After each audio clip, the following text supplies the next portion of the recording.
প্রথমেই বাংলাদেশের প্রত্যেকটা প্রতিবাদী ধর্মপ্রাণ মুসলিম ভাই বোনদের পক্ষ থেকে বিশেষভাবে ধন্যবাদ জ্ঞাপন করতে যাচ্ছি নর্থ ইউনিভার্সিটির কর্তৃপক্ষকে, যেহেতু সম্প্রতি ওনাদের কলেজের সেই কুলাঙ্গার কালপিট যে অপূর্ব, তাকে ওনাদের কলেজ থেকে বহিষ্কার ঘোষণা করা হয়েছে। তো আপনারা সবাই খুব ভালো করে জানেন যে সেই কুলাঙ্গার যে পবিত্র কোরআনুল কারীমকে অবমাননা করে সমগ্র ধর্মপ্রাণ মুসলিম ভাই বোনদের ধর্মীয় অনুভূতিতে চরমভাবে আঘাত দিয়েছে। সুতরাং ওর সেই বহিষ্কারের মধ্য দিয়েই এটা সমাপ্তি হোক বা এটার যথার্থ শাস্তি হোক, সেটা আমরা কখনোই প্রত্যাশা করি না। আমরা চাই এর সর্বোচ্চ শাস্তি, অর্থাৎ মৃত্যুদণ্ড, যেটা ওর একমাত্র প্রাপ্য বলে আমরা মনে করি। এখন আসি মূল প্রসঙ্গে, যেটি আসলে আলোচনা করতে চাচ্ছি। অর্থাৎ আপনার নর্থ সাউথ ইউনিভার্সিটির একজন শিক্ষক দাবি করছেন যে উক্ত যে অপূর্ব নামের ছেলেটি, সেই ছেলেটি নাকি মানসিকভাবে অসুস্থ। অর্থাৎ উনি বলতে চাচ্ছেন যে উনি সম্পূর্ণ মানসিকভাবে অসুস্থ হয়েই এই কাণ্ডটি ঘটিয়েছে।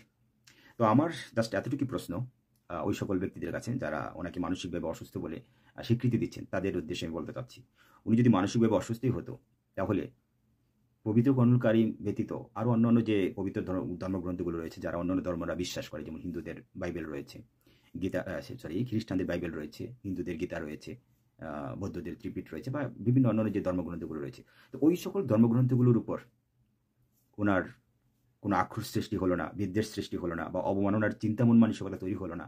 শুধুমাত্র পবিত্র কোরআনুল কারীমের ক্ষেত্রেই হলো। এটা কি ধরনের অসুস্থতার লক্ষণ আমি বুঝতে পারলাম না। অর্থাৎ শুধুমাত্র পবিত্র কোরআনুল কারীমের ক্ষেত্রেই কি সে মানসিকভাবে অসুস্থ হয়ে পড়লো, ওটার প্রতি ওনার বিদ্বেষ সৃষ্টি হয়ে গেল? অতএব ওটাকে কোন ভাষায় তারা আখ্যায়িত করতে চাচ্ছে, এটা আমি জানি না।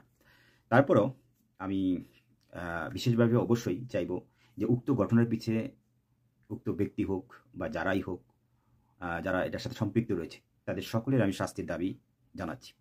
আমি উক্ত ছেলেটার সাথে অন্যান্য ব্যক্তিদের সাথে কেন তুলনা করলাম, যে অন্যান্যরা কেন থাকতে পারে, তার যথার্থ কারণ রয়েছে।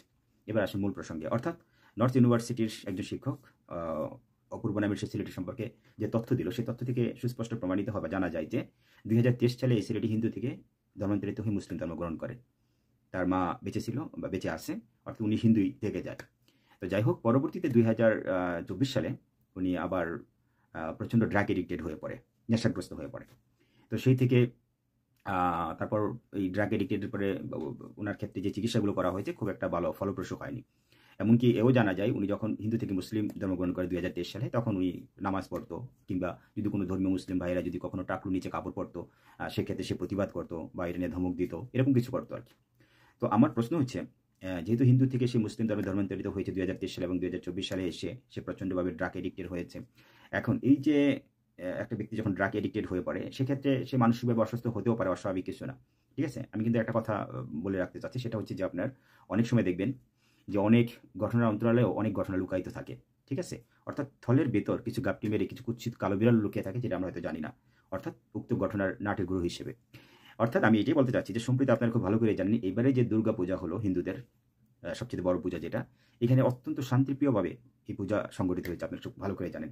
এখানে ধর্মবর্ণ নির্বিশেষে সবাই যথাযথভাবে তাদের পক্ষ থেকে, বিশেষ করে মুসলিমদের আলেম সমাজ থেকে শুরু করে সাধারণ মুসলিম যারা রয়েছে, তারা সর্বাত্মকভাবে চেষ্টা করেছে হিন্দুদের এই ধর্মীয় অনুষ্ঠানে যেন কোনো রকম বাধা বিঘ্ন না ঘটে। এমনকি প্রশাসনের পক্ষ থেকেও যথেষ্ট সহযোগিতা এসেছে কঠোরভাবে, এবং অত্যন্ত শান্তিপ্রিয়ভাবে এবারের দুর্গাপূজাটা অনুষ্ঠিত হয়েছে। তো আমার মনে হচ্ছে যে হয়তোবা এই যে শান্তিপ্রিয়ভাবে যে অনুষ্ঠানটা বাংলাদেশে উদযাপিত হলো, এটাই হয়তোবা কিছু দুষ্কৃতকারীদের বা কিছু মনোভূত হয়নি। তারা যেটা আসলে প্রত্যাশা করেনি। তারা চেয়েছিল যে হিন্দু মুসলিমদের মধ্যে একটা দ্বন্দ্ব সৃষ্টি হোক, সামনে নির্বাচন আসতেছে, নির্বাচনকে কেন্দ্র করে একটা বিশাল গোলযোগ সৃষ্টি হলে, বিশেষ করে আমি বলতে চাচ্ছি ওই সকল অপশক্তিটা যারা আসলে চাচ্ছে যে হিন্দু মুসলিমদের মধ্যে একটা দ্বন্দ্ব সৃষ্টি হোক। কারণ এখনো পর্যন্ত 5ই আগস্টের পর থেকে দেখবেন যে হিন্দু মুসলিমদের মধ্যে কোনো রকম দ্বন্দ্ব কিন্তু লিপ্ত হয়নি। ঠিক আছে, এমন কোনো বড় ধরনের কোনো ঘটনা ঘটেনি। এমনকি আসামের যে মুখ্যমন্ত্রী, উনি সুস্পষ্টভাবে ঘোষণা দিয়েছেন যে এখনো পর্যন্ত বাংলাদেশ থেকে কোনো হিন্দু পরিবার ভারতের কলকাতার উদ্দেশ্যে যায়নি। আর ওনার উক্তি থেকে সুস্পষ্ট প্রমাণিত যে বাংলাদেশের হিন্দু সম্প্রদায় কতটা নিরাপদ রয়েছে বাংলাদেশ, এটা হচ্ছে একটা বিষয়। তো এই যে একটা শান্তিপ্রিয় পরিবেশ নিজেদের মধ্যে ভ্রাতৃত্ববোধ সৃষ্টি হয়েছে বা হিন্দু এবং মুসলিমদের মধ্যে, ঠিক আছে, একে অপরের প্রতি, আমার মনে হয় যে এইটাকে হয়তো যে সকল দুষ্কৃতিকারীরা চাচ্ছে যে বাংলাদেশে একটা নির্বাচনের আগে একটা বিশাল বড় ধরনের গোলযোগ সৃষ্টি হোক, এমন কিছু দুষ্কৃতিকারীরা ওই ছেলেটাকে কোনো প্রকার ইন্ধন দিয়েছে কিনা, আমার মনে এই বিষয়টা একটু খতিয়ে দেখা উচিত। প্রশাসনের কর্তৃপক্ষের প্রতি আমার বিশেষ দৃষ্টি থাকবে। অবশ্যই কুলাঙ্গারের শাস্তি হওয়া উচিত এবং তার সর্বোচ্চ শাস্তি মৃত্যুদণ্ড।